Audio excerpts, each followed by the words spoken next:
Question है, ए की कार्यक्षमता बी से तिगुनी है, इसलिए वह किसी कार्य को बी से 60 दिन पहले ही समाप्त कर देता है। तो ए और बी दोनों मिलकर उसी कार्य को कितने दिन में समाप्त कर देंगे? तो हम लिखेंगे ए और बी। राइट।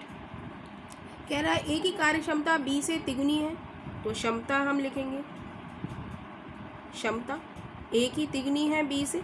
राइट। तो ए बी की अगर 1 है तो ए की क्या हो गई? 3 हो गई।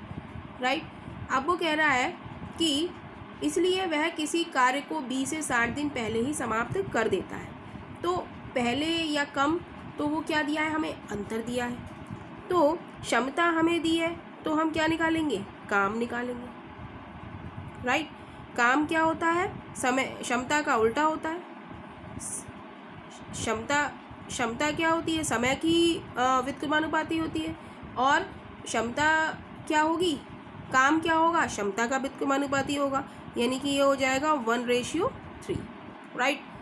तो अब हम क्या करेंगे? ये कह रहा है कि इसलिए वह किसी कार्य को बी से 60 दिन पहले ही समाप्त कर देता है। तो 60 हमें क्या दिया है? अंतर दिया है। पहले या कम, तो वो क्या दिया है हमें? अंतर दिया है। और इन दोनों का अंतर कितना है? 2 का अंतर है। ए का हम निकालेंगे तो ए का कितना हो गया? ए का काम कितना है? 1। तो 2 तिया 6 0, यानी कि 30 दिन।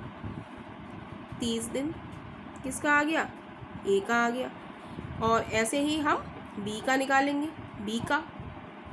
तो बी का हो जाएगा, अंतर कितना है? 60। अंतर की तुलना अंतर से करेंगे। और बी कितनी क्षमता है बी की? 1। बी की कितनी है?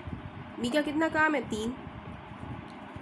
तो 3 से मल्टीप्लाई करेंगे तो ये हो जाएगा हमारा 2 तिया 6 0, यानी कि 90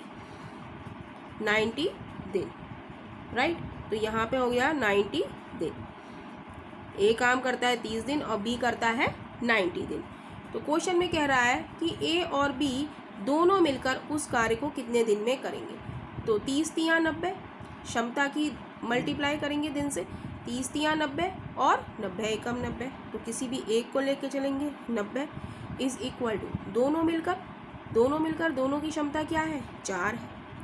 और डी से निकालने के लिए हमें दिन निकालने हैं, तो हम डी से मल्टीप्लाई कर देंगे। तो डी की वैल्यू आ जाएगी 90/4। राइट।